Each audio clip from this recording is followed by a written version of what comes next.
Hello, founders. Welcome to Startups.com. We are live coming to you every Tuesday, Wednesday, and Thursdays. Tuesdays, we are doing pitch decks. It's super exciting. And Will, I got something special for you today. For everybody else, I'm joined by the CEO and one of the main drivers of our community, the founder of Startups.com. And Will, you've done 9 startups, 5 exits. And what is your love, fascination, obsession with pitch decks? Why do we talk about it so much? Why is it so important? We've said this before. It's your first product. For most founders, regardless of what you're actually going to wind up building, this is the first thing that you get into. It captures your entire idea, your entire vision, which is what makes it so hard, right? Like to take all of the stuff that's in your head and pare it down to a sentence, which is why we do these videos. But the other part of it is, it's the first time you get to see a founder in their element of shipping a product. And you start to see, in my mind, a reflection of who that founder is. Really good buttoned up founders put together really good buttoned up pitch decks. I agree. Founders 100%. that are flounders, you see what I just did there, Ed? Tend to flounder early. I've never said that before in my life. And even as halfway through, as I was saying it, I should probably stop these words immediately, but it rhymed and it had to come out into the world. There it is. Well played, Schroeder. Well played. Okay, so here's what we're going to do. We are going to go through problem, solution, market size slides of 6 pitch decks. Oh, wow. Rapid fire. Yes, rapid fire, because I think put us to work. We are. This is what we do for founders, Will. Yeah, but wow. Holy cow. I think as we go through them, we'll have such an array that the founders that are going to be watching this, and if you're on YouTube, do the like, comment, subscribe, appreciate the YouTube thing. We want you to be able to relate to something going on in here, because we're going to have pretty much the range of typically what happens, Will. Some of them you've seen before, but they went back and they fixed it. Some of them are just going to be completely new to you. Okay. And we want to quickly go through them and then pick out the themes. But before we do, Will, the question for you is, why is the problem, solution, market slide, those slides so important? Just give us the quick preview of why we're doing it this way. And what's great is when folks, that are watching these videos, watch it from a third person's perspective when it's not theirs, you're going to see this immediately.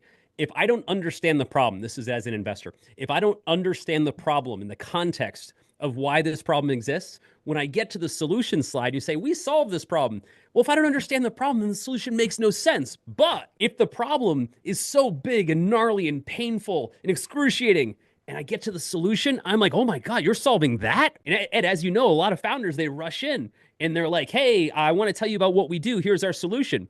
It's like, that's a huge missed opportunity. Open up with why this thing is such a problem. But from there, as an investor, I get the problem, great. I love the solution. Is this a big enough market that I should even care about? If the answer is no, then it actually doesn't matter. Any of the rest of the slides say, no investor in the history of history has been like, this is a great problem and a solution for a market I don't care about. Now tell me about the team and how it works and traction. It's like full dead stop. Right.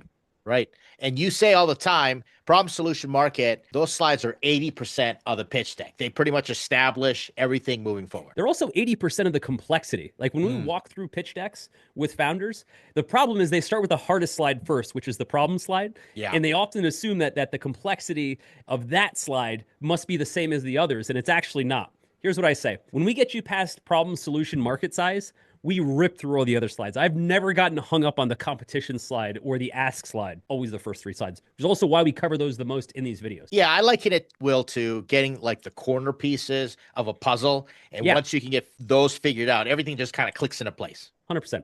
Great analogy. Let's dive in right away, and we can ramp up as we go. And I'm not going to tell you the name of the company, Will. I'm just going to tell you problem, solution, market.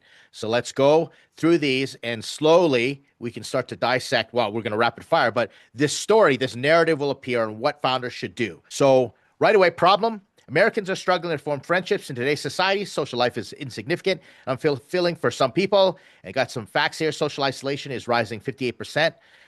Adults report feeling lonely. Solo traveling is booming. 40% of solo travelers face loneliness and security issues during their travels. Your first reaction? It tells me nothing about anything, and I'm 100% sure that you will not solve this problem. No matter what your next slide says, nothing is going to make me feel like that you have now solved all Americans forming friendships. We now all form friendships because of what your product does. Not only that, but we've also solved everyone's social life. Nobody's social life feels insignificant or unfulfilling anymore. When we tell you this solution, all of these problems will go away. Ed? Right. And on top of which, we've conflated two issues, social isolation, and then added this concept of social travel.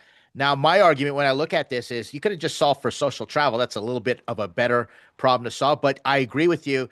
I can immediately tell when we've got a problem that's so big that it's not even remotely plausible that someone can solve it. Never introduce a problem that your solution statement cannot completely solve. If you can't solve it, don't make it your problem. Okay, so we've established, all right, if we're not starting on the right foot, then the solution, we are starting on the back foot really here. But check it out, mobile application where people can use their hobbies to make friends and meet new people in real life in a one-to-one context instead of swiping, etc. We talk about the hobby. Think of it like Meetup, but reimagined for one-on-one hangouts where the friendship comes first, not the event or hobby. Well, damn, that actually makes even less sense now. Go back to the problem slide. Solo travel is booming. What the hell does that have to do with this? That was the feedback that I sent to the founder. You're not aligned in terms of problem and solution. And this is a good opportunity for me to introduce our PSA. We're reacting heavily to these. Founders, we love you.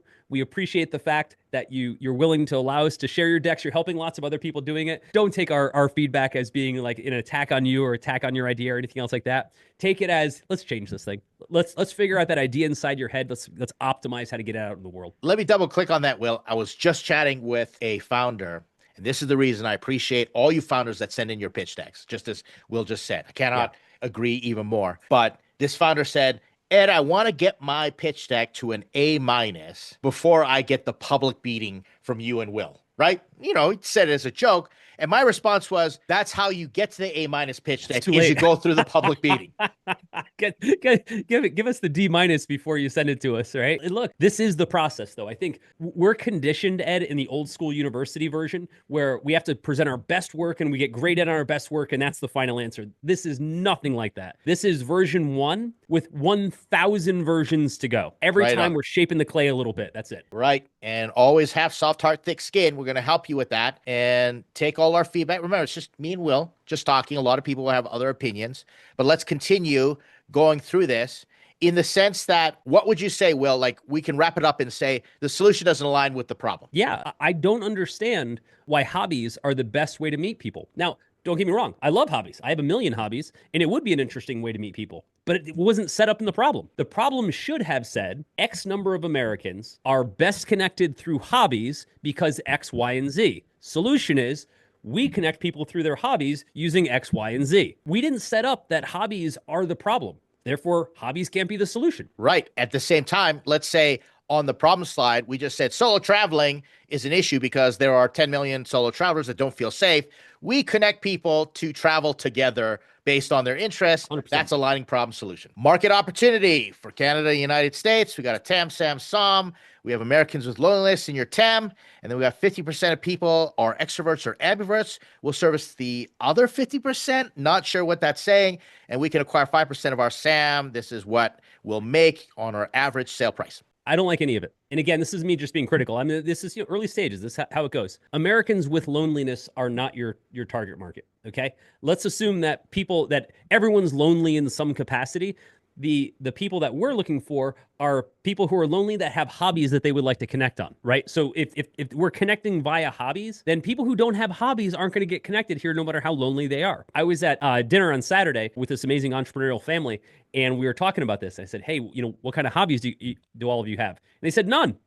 I was like, it's the shortest question of all time. I had like 100. I couldn't wait to talk about it. So again, if people don't have hobbies, they don't fit. I'm imagining, too, there are probably certain hobbies that fit better. So at my TAM, I'm going to talk about hobbyists, and I'm going to talk about hobbyists that would have some sort of interest in meeting. What would you think, Ed? I think that's pretty much fair. The issue, we're smashing together people with loneliness and solo travelers. And then, as you say, let's figure out why we're targeting a certain segment. This extrovert, ambivert, again, it's plausibility. I don't believe that you can actually target people who aren't extroverts or ambiverts in any way.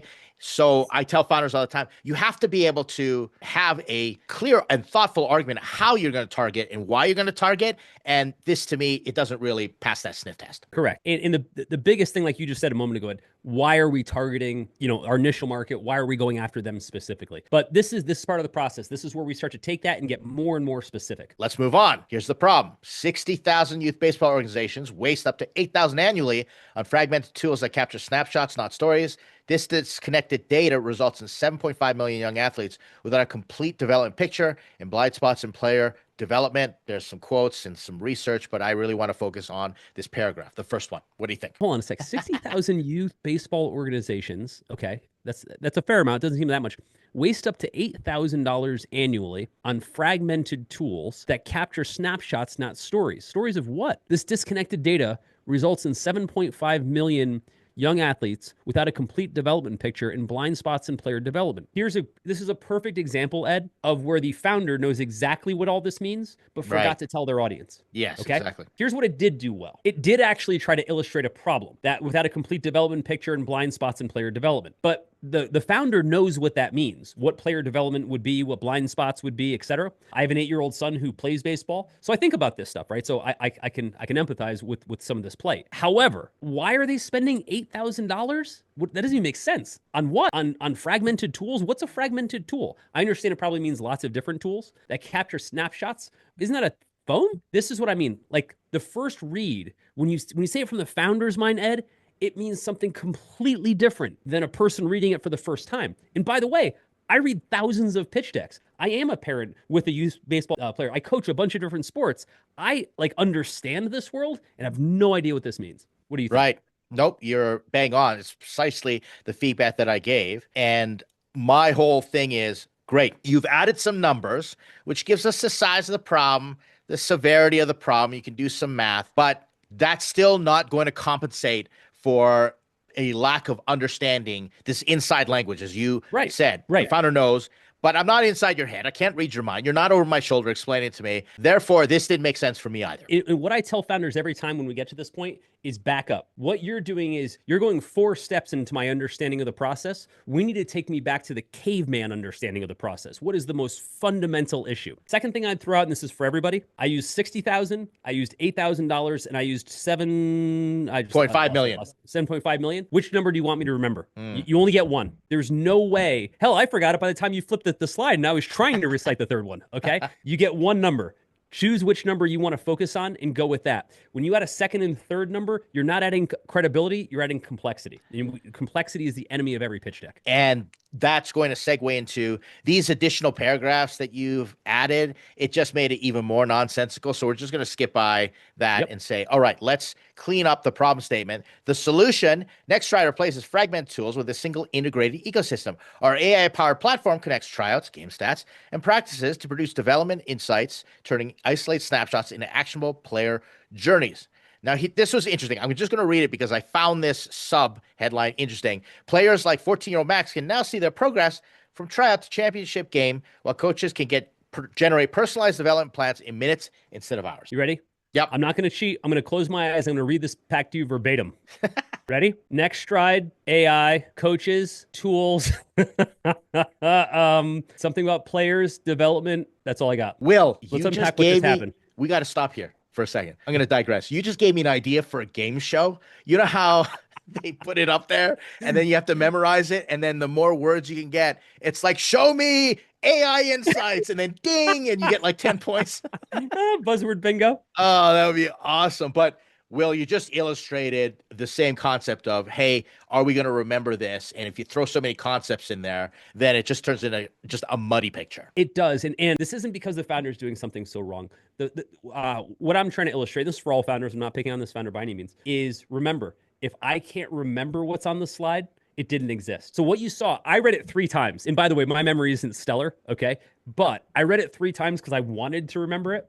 And as soon as I closed my eyes, I kind of sort of remembered a couple of things in there, but I couldn't remember a concept, okay? A concept is when you can remember what it says without having to recite what it says. So for example, the example of Max, and I'm not saying use this here, was easier to understand. Right. Because it provided a cohesive picture that I could paint and remember. When we say things like fragmented tools, integrated ecosystem, AI-powered, etc., those are so many disparate concepts that it's difficult for me to put those together and remember.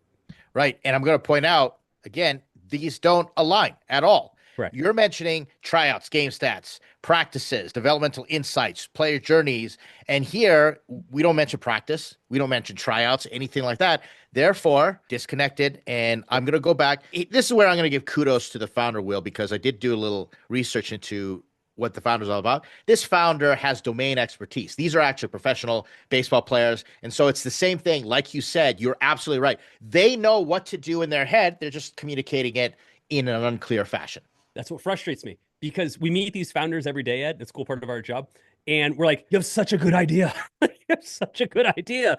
Like, help me help you tell this story. And so that when you see like we're like getting frustrated about it or laughing about it or reacting to it, understand it's because we want to help you, right? Like, Yeah, right. We're like, this is, you're so smart. Let us help you. Yeah, not only that, you think it's such a good idea. I then meet founders. I go, you know so much. You're so smart. You're a domain expert. You have experience. I know you can figure this out as well. And you probably have it all locked in your brain. And that also gets frustrating. Agreed. Let's move on to the next slide, the size of market. So again, this improves because they're trying, focusing initially on the 60,000 youth organizations serving 7.5 million competitive players. And then these organizations spend this amount, and then our target market expansion potential. And then it goes through, I think it's a TAM sum. I got lost. What are these graphics, Ed? That's the problem. I got lost. I mean, for something as visual as baseball, these accompanying images have no context at all. Again, it's probably a cool template. There's too much copy here, but I do like the fact that they're focusing on 60,000 youth organizations. But if you're focusing on them initially, what are we expanding to, Ed? Currently spend our target market. I can't even read these fonts. It's like a 1-point font on our outer circle. 65 million global baseball participants, according to MLB. But do those 65 million baseball participants record practices and progression in coaching? I don't think so. Okay, perfect. Will, you illustrated the feedback that I gave real time, like an investor thinking. The market for professional baseball sports analytics and for youth organizations are two completely different markets. We're talking about analytics, sabermetrics, Moneyball versus helping, little Sam, get to practice on time.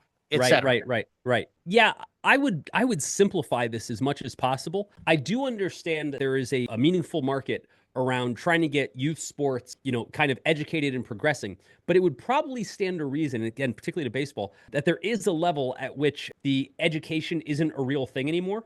Comparative to that, Ed, would be golf, where people probably take more lessons as adults than they do as kids, as far as the TAM and size of market. I think you would have not impossible, but I think you'd have a tough time aligning adult participation with this kind of education and grooming. Said differently, by the time you become an adult playing baseball, I'm not saying there's nothing to learn. I'm just saying you're probably competent enough that investing in learning software is less important to you, but that's a guess. This would be the investor making a guess and having a challenge. They may be wrong. Right. Okay. Well, then let's continue. Okay. Next one. Problem. 70% of auditors spend 8 to 16 hours per audit manually matching transactions to invoices, chasing missing documents scattered across multiple systems. This repetitive, low-value work costs businesses $1,200 to $2,400 per audit, pushes audit teams into 55-plus-hour peak weeks, and keeps auditors from focusing on crucial financial analysis. Feels like it said the same thing twice. Right. I think 3 times, actually. But okay, hit me. What did you say? So I see that we're spending all this extra time, and then this time is keeping us in a 55-hour weeks, and we're losing focus, which I think is a result of lost time. Let me think about what I care about. I think 70% of auditors spending 8 to 16 hours per audit. Why would I care that there's 70% of them are spending 8 to 16 hours? What I want to hear is that 14 million auditors lose $6.5 billion worth of billable time because they have to manually match transactions and chase missing documents. Now, Will, you got to that pretty quickly. This is one of those problem statements that I think has just the raw materials in raw form, that if you reshaped, rejiggered, mixed and matched here and there and presented it from a slightly different perspective, we're close. Yeah. What I'm saying is, let's get to the heart of the problem. It's not that they're spending hours, it's that they're losing money. Right. So in other words, if I'm paid per hour, then I'll spend as many hours as I want, that's fine, right? However, if I'm paid per audit at $1,200 to $2,400, then my time, if it's a fixed time issue, has a different multiple to it. And so for me, I need to get through that work faster in order to increase my output by way of that, my money. So far, all we're saying is that they're overworked, doing a lot of menial stuff, and it's burning them out. But if I say, cool, you have to keep doing menial work and get paid more, or you can use our system and get paid less. Obviously, I'll probably stick with getting paid more and work more hours. So we have to show that they're losing money. Right. On top of which, Will, for me, This was a problem that I was like, yeah, actually, if I go to the core, if I just work through all the layers, I get to the center of it, manually doing audits scattered across multiple systems, I can see that as a plausible problem. Sure. And why tell me 70% of auditors? Why don't you just tell me how many auditors there are? That's another point of You know, feedback. are there 10 auditors in the world and you're going to address 7 of them? Like, no, there's 10 million. Then why are you telling me 70%? Right. Point for everyone out there listening. Always use exact numbers when you can, because 70% of what we don't know, we'll just illustrate it, could be out of 100, 10,000, 10 million. We don't know. Tell us or tell the investor. And what kind of auditors? Are they tax auditors? Are they code auditors? Right? Like, what kind of auditors are we talking about? And on top of which, give us the monolithic number, because if I look at 8 to 16 hours ago, isn't that what it normally takes? And then 1,200, 2,400, shit, Will, I've paid way more for an audit. So I'm like, is that really a problem? So give us the we're losing billions because of the wasted time. Who's paying an auditor $1,200? That seems like a very low fee to pay anybody. All right, That's let's keep going. exactly what I said. Okay, solution.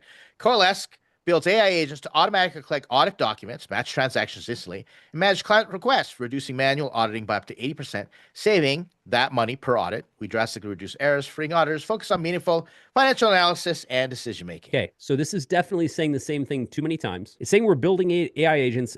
Let's overlook that. That's fine. To automatically collect audit documents, match transactions, and manage client requests. We didn't say anything about client requests in the problem, did we, Ed?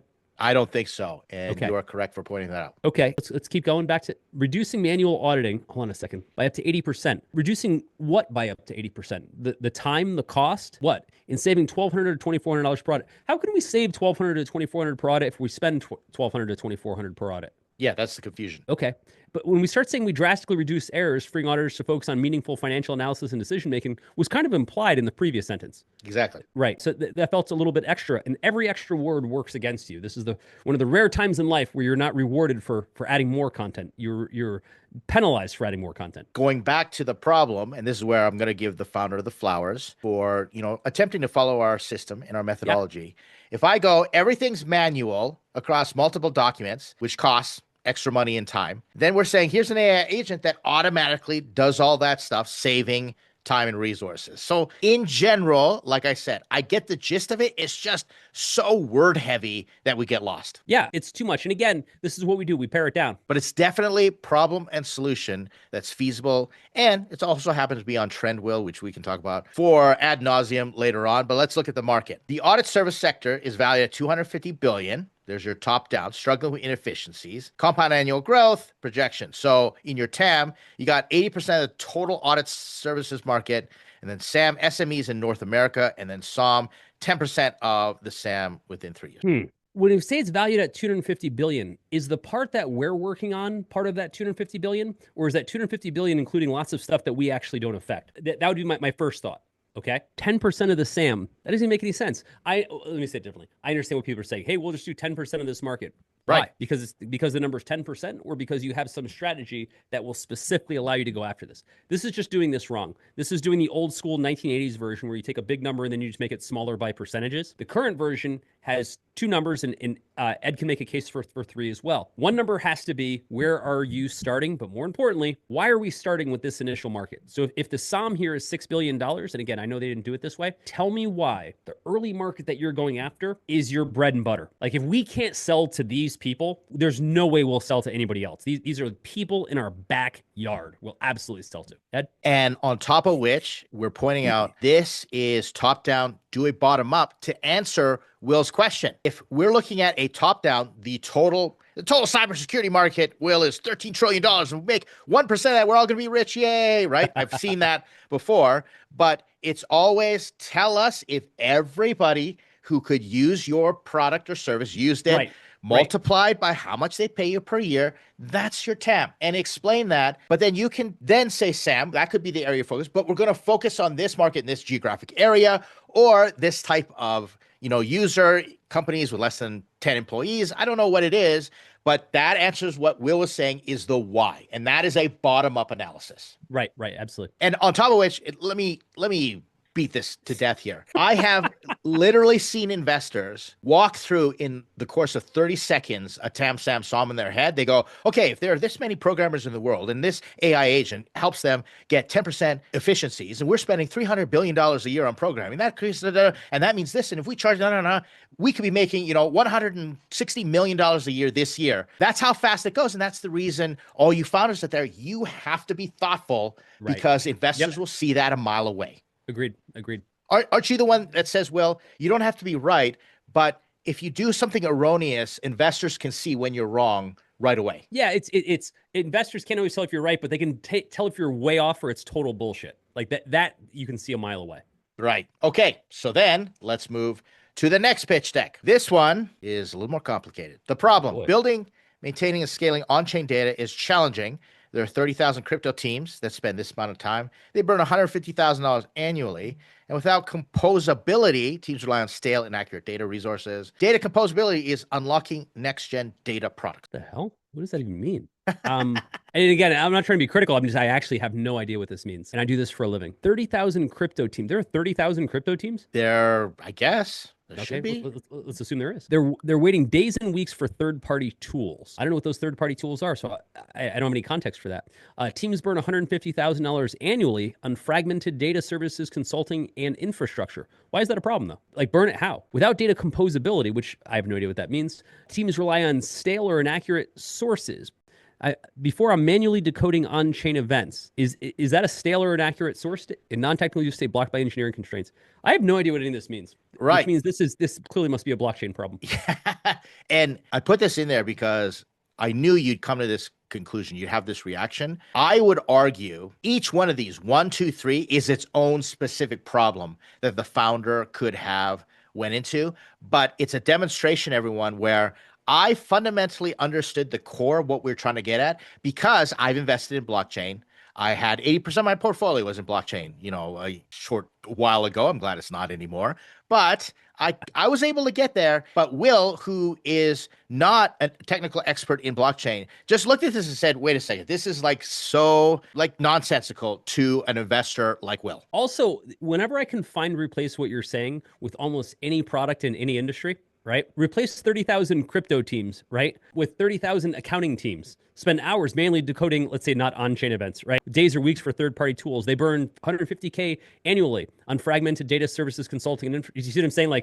This isn't specific to any problem in crypto. This is literally the same problems every industry has. Right. And then when we get to the solution, I've got at least kudos that we attempted to have a headline up at the top, but then we've got this huge chart here. It says Parse is a modular data platform that removes friction, empowering any team to fully unlock their on-chain data. And then I'm not even going to attempt to break down this flowchart. This suffers from a challenge most founders have when they build their decks. And that challenge is they actually believe that someone's going to read their slides. Now, it comes from one of two places. The first thing is that it comes from, we're picturing ourselves presenting this, which means we have a captive audience that kind of has to listen to us, right? That's usually where it starts. And so we could put whatever we want and people have to like it. Or the second part is we put all this information on there because we're afraid that if we don't cover every possible detail, that the investors won't fully appreciate or understand what we have to say. Both of these premises are incorrect. The investor's saying, I don't want to spend more than 3 seconds on this, and get to the point. Tell me in one sentence what you want to tell me and no more. I tell founders all the time, your initial screener introduction deck is meant to be ingested in 3 minutes tops, in stages where you'll have the first 30 seconds to make that impression. And then if you win that, you get an extra 90 seconds. And then if you win that, they'll go to 3 minutes and then they'll put you on the pile. All right, maybe for later, let's contact them maybe and see if we can have an introduction. Agreed. Let's go back to that slide for a second. I want to try to decode what I think. Parse is a modular data platform, okay, that removes friction, empowering any team to fully unlock their on-chain data. I don't want to read any of this, Ed. No, and we don't have to. I'm going to save it for you because I want to give an example of how some of these slides come in. And by the way, I'm going to stop and give another PSA. These founders just happen to win the lottery and get into this review. But Will, I think you can verify we literally see dozens of pitch decks per week that are exactly like this. It's not just these ones. This it's is part of the process, right? And so just want to put it out there so that if you are out there and you have a solution slide that looks like this, rethink it and just understand this was the reaction that this type of slide got. And once again, I think that, well, if I just said, listen, there are cryptos, there are all these teams trying to work on crypto stuff. And when you're working on a crypto problem, an on-chain event causes these types of issues, and you need these special tools to decode and know what that means. And we said the solution, we have a platform that can decode those events so you can get value in 10% of the time and the cost and realize the data of like the potential of your on-chain data. Something like that would be closer to what we're talking about. I don't know. I want to say yes. And this could be another example of my inside knowledge, coming out and win. And it's a great demonstration because, Will, I've been in meetings where our investment committee will get together. Like there'll be like 4 of us or 5 of us, we have the GPs there and then the scouts and the analysts, and we're all arguing. And it's literally like this. It's like, well, we think it's like this. No, probably like this. I don't get it. It's a pass. No. This is a great opportunity. Prove it to me. And everybody starts arguing because the pitch deck's not clear. Right. That's awesome. It's amazing. Every time. Like when I see the deck, even when I know what the founder's trying to say, Ed, then I see them spew it onto the pitch deck. And I'm like, yes, this isn't how you want to say it at all. It's a totally different world. Let's go, Will, to some pitch decks that have improved based upon our feedback. So we've given feedback. I think you've given feedback for this one. We did together. And then the next one, I was the one giving feedback. Let's look at another problem here. Each year, 5.3 million American teens are left unprepared when they turn 18 because they're unable to establish a credit report despite controlling $208 billion in annual spending power. Okay. I've seen this deck before, and I think I've even contributed a little bit to this. But what we missed here is 2 things. Why can't they establish a credit report? And what's the consequence of not being able to establish a credit report? 2 most important things. Neither of are on here. Right. Now, you had mentioned before, one of the potential consequences could be that we're leaving $208 billion of spending power on the table. What if I were to say, I'm going to try to wordsmith this really quickly. By age 18, Americans control $208 billion of spending power, but are unable to establish a credit report because X and Y. Right. Okay. Yeah. A lot closer. Closer for sure. So we're focusing on 18. We're focusing on 208 billion. Doesn't matter if they're 5.3 million because they've got $200 billion worth of spending power. It doesn't matter if there's 5 million of them or 50 of them. It matters that they have $208 million of spending power. Okay, now here's the exercise. I'm going to show you the solution. I want you to reverse engineer it back into the problem because you're the one who contributed to the solution as well. Ahead is an app that allows teens to establish a credit report, providing them with a co-signed credit card with a parent. Ahead has easy parental management, risk-free for teen users, and prepares them for their future by allowing them to establish a report. This is our founder, Henry. I give kudos. I think he's like all of 15 years old or 16. Remember him? So what do you think? It still doesn't address what the problem is. Okay. It says that they allowed them to establish a credit report, but they haven't explained how they're going to establish a credit report. Like, in other words, what was preventing them from establishing a credit report? What are the signals of someone that's up to 18 years old that would be useful for a credit report that are not being captured? We're assuming that the audience knows what any of this means. Right.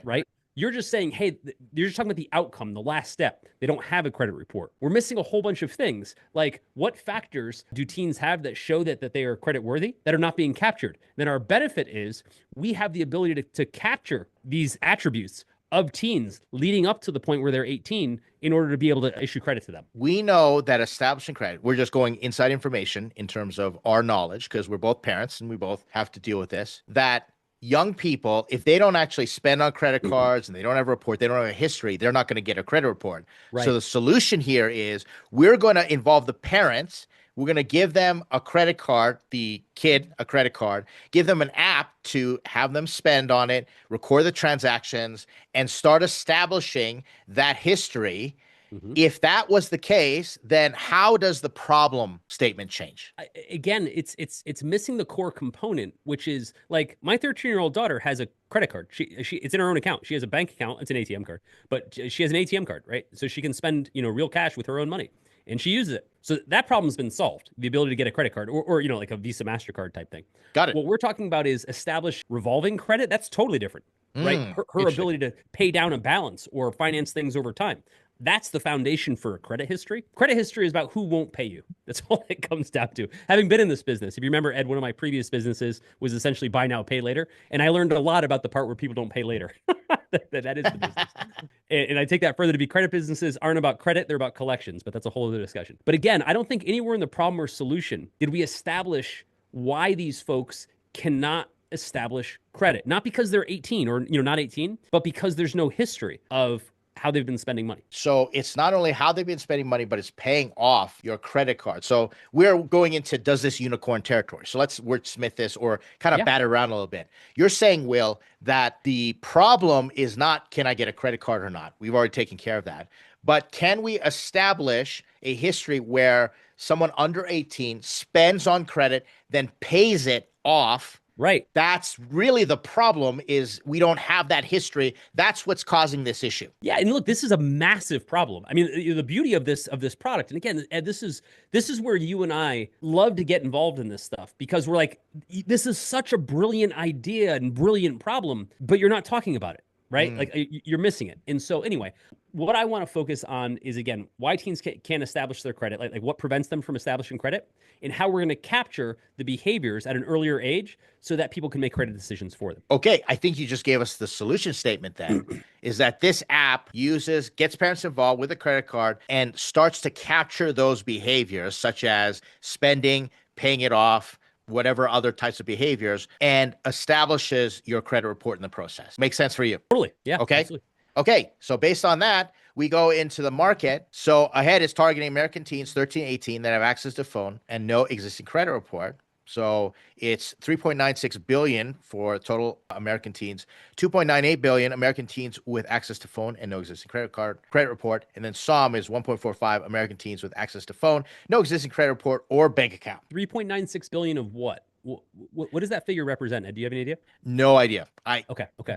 The possible credit, I didn't get the math. Yeah, we didn't establish it. Also, in most cases, in like 99% of cases, the big honking number that we put in our problem statement, like the 208 billion, if I remember that number correctly, is almost always your TAM. Right. So when we get to the TAM, we're always highlighting the TAM in our problem statement and then reciting it again on our market size. But again, in this case, we forgot to tell the audience what 3.96 or any of the numbers actually represent. They seem low. If this is the amount that they spend, then that would seem like a low number. If it's the amount we'd collect in fees, then that would seem like a high number. I don't know.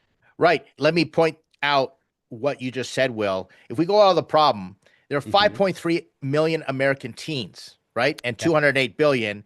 And on the market size, we don't talk about all those teens. We don't actually give a number, and therefore that probably would have or should have gone into your calculation. But this is a disconnect between the problem statement, what you're saying in the market, and what's actually on your market size slide. That's what Will's talking about right now.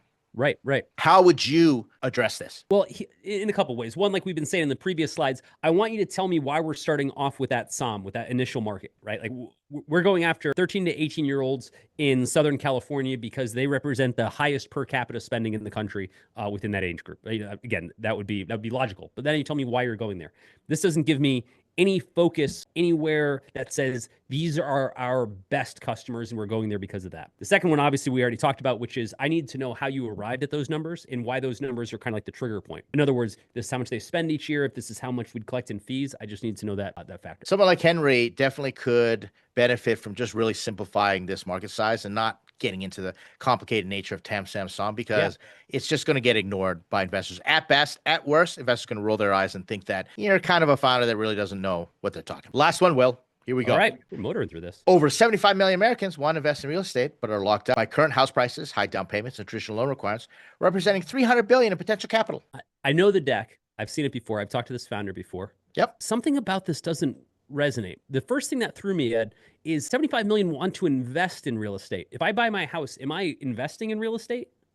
Good question. Again, because my first thought was these are home buyers, okay? But because of current house prices, high down payments, and traditional loan requirements, most people can't buy houses. But when you say invest in real estate, my first thought isn't buying my own home. I mean, technically it's a real estate investment, but that's not, I think, how people position it. So that threw me a little bit. And I don't know that 75 million want to invest in real estate or that 75 million are locked out by current house prices. I'm one of what I would think would be 75 million Americans that can buy a house, and none of that applies to me. I think that the founder, if I understand, this is my inside information. This is definitely 75 million that want to invest in real estate beyond their own home. Important, important modifier. Okay. Okay, good. I also just don't believe that 75 million Americans are ready to make real estate investments. I'd be shocked if 75 million Americans have a savings account. Let alone America. And again, by the way, and I always say this, like, let's say there's roughly the number floats, just round numbers. Let's say there are 350 million Americans. One of the things I always think is funny when people like cite 75 million, some huge percentage of that number are children. Right. So those are by default not accounted for. Some percentage of those have no income. Some percentage of those are like retired and thinking on the other end of things, which is how much money do I have left? Not how, like, whenever we use very rich numbers like 75 million Americans, that's an awful lot of people that would have to qualify for this number. It's funny, Will, because my reaction was, yeah, that makes sense based on just my worldview and who I know. I think pretty much everybody would love to get into real estate investing. I kind of just took this as, all right, that makes sense to me. Okay. But the other side of it is the 300 billion. How is 75 million people representing 300 billion in capital? Right. That's technically, and this is where I don't know the math behind it, that's the amount of capital that those 75 million Americans could be investing. To buy a single house is like crazy expensive. Like, in some parts of the country, it's at least $1 million. So that, like, something doesn't sync there. But again, I don't want to get hung up on. Yeah. Well, here's a good question on this. We could briefly touch on it.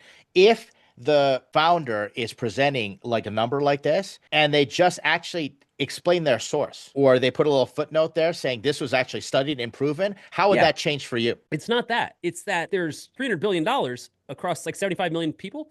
That's only $4,000 per person. Right. Right. And I think that I'm like, okay, that doesn't sound right. Right.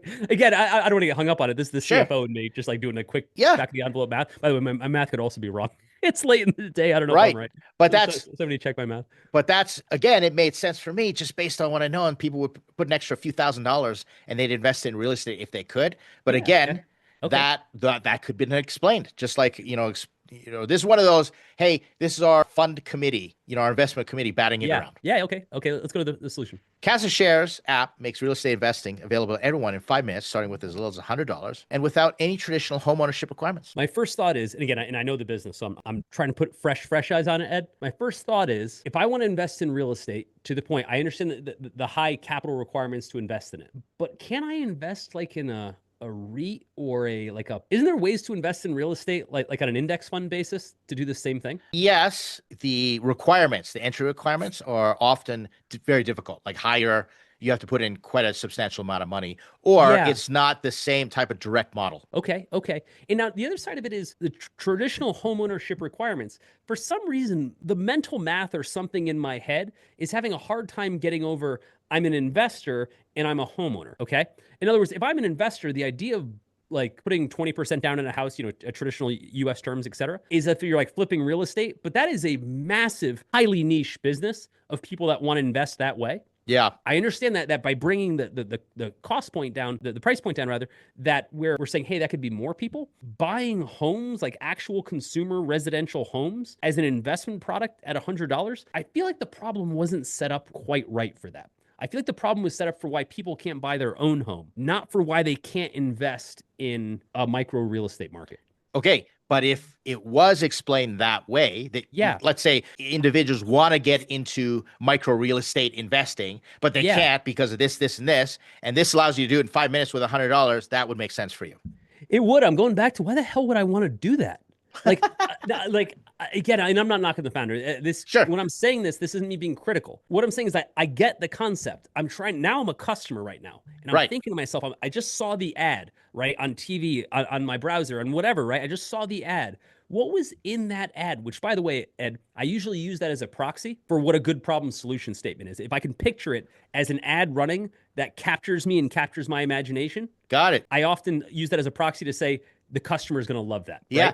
That's actually a really good technique. I didn't think about that. I'm an ex-ad guy. That's, I came from the ad business when I grew up in my career. And I would always think in these terms. And Ed, you and I have talked about this in some of these reviews where I said like the ad guy in me wants to write copy, et cetera. Years and years ago, and you can appreciate this, Ed, at the airports, there was one of the best ads I've ever seen. That was the simplest ad ever. It was an ad of just a kid standing at the airport as you were getting off of your plane, right? It just showed the kid and it just said, never say goodbye to him again. And it was an ad for consulting locally. We're consultants that don't put you on a plane all the time. That's clever. Right? And so just you're coming off the plane absolutely exhausted and you see a picture in the mind of your kid. Yeah. And right, that you didn't have to leave again, right? Who isn't going to react to that ad? Okay. But here's my point. I think about that ad, that placement in terms of your ideal customer walking off the plane and seeing your problem statement and you going, that is exactly my problem. That's a good one. Well, let's wrap this up. Yeah. Will, here's the market size. Our focus is on younger generation. And I want to wrap up all your comments here in one. Yeah. Our focus is on younger generation app-enabled retail investors representing $140 billion market. And so locked out 75 million, which does connect to the problem statement, as you said. And there are 35 million that are millennials, Gen Z, and Casa shares. That's what they believe they'll get 1 million users. You don't get to say younger generation in your market size. If it was a younger generation, we should have established that in the problem because we said 75 million people, which I don't think if you cross-reference a younger generation, I'm not sure how you define it here, but a younger generation and the number of people that can and will make, micro real estate investors, I can't imagine that's 75 million people, but I'm not sure. If you said all the people that are locked out of real estate investment, you're not allowed to use that. You can't say these are all the people that are locked out of it, and by virtue of that, they want to be in it, right? If you were to say our market is all the people that don't want to go to church, and we're going to get people to go to church, yeah, but a lot of people actually just don't want to go to church, right? So you can't say that that's part of your audience. You have to say that your audience is the people who do want to do this, not the people that can't. Gotcha. So then, how would you make adjustments to this? I would basically say our initial focus is younger generation who has this motivation to invest. Right? Oh, interesting. Motivation to invest. That's a good one. Correct. Right. And because this younger generation has both the disposable income, which these days with student debt, I doubt, specifically wants to invest for these reasons. I don't have those reasons there. I don't have any reason why that generation would be a better starting point than anyone else. Well, those are the refinements. And that deck was put last because, that founder has raised $2.2 million of the $3 million raise. Yep. And has VCs saying, hey, we want to put another $2 million in. I love it. And beyond. And it just goes to show that you don't have to have it exact. It can always 100%. Be improved. Yep. But if you're in the general direction, that's the power of a great pitch deck. It is. And it also, I always say this, like, whenever we're giving our workshops or anything, I always say, look, here are the things you want to do in order to make the deck better, make it more focused, right? And it's not our bias, like, here's what to say. We're not telling you what words or like what your business is. We never give you, this is your business advice. This is a better way to portray what you want to say. But we caveat that by saying, founders have raised trillions of dollars without our help. Clearly, it can be done, right? And I say there's a million ways to build a pitch deck. This is ours. Wonderful. All right, well, so we went through a whole bunch of problem, solution, market size. So how would you wrap this all up and give us a final send-off, words of wisdom? What should we be doing? I think you take it in iterations, but if you looked at one thing that was common across all these decks, Ed, is that it doesn't feel like most of them have been shown to outside people that have no idea what the product is and forced like we were right now. And in some cases, we knew the product to parrot it back. I think, too many decks are built in a bubble. And we got to pop that bubble and let the rest of the world see it. You could never get enough feedback. Can't say it better myself. Everybody out there, this has been a lot of fun. Make sure, send in your pitch decks. If you want your pitch deck critiqued and reviewed here with us, all you got to do is leave a comment. If you're watching this on YouTube, part of Startups.com, just let us know. And we're happy to throw you in there. And do us a favor, share this with another founder that you think is working on their pitch deck, might be running the same challenges. Encourage them. Will, last word to you. What's your final encouragement? Yeah, to your point of sharing, take everything you learned, teach 5 more entrepreneurs the same thing. Take all the mistakes you did. So Elliot, or Ed and I do. We take our mistakes, we take our wins, et cetera. We share it with as many founders like we're doing with you. Do the same. Spread the knowledge, spread the love. Let's go make more founders. Will, let's do it again next week. All right. Bye, everybody.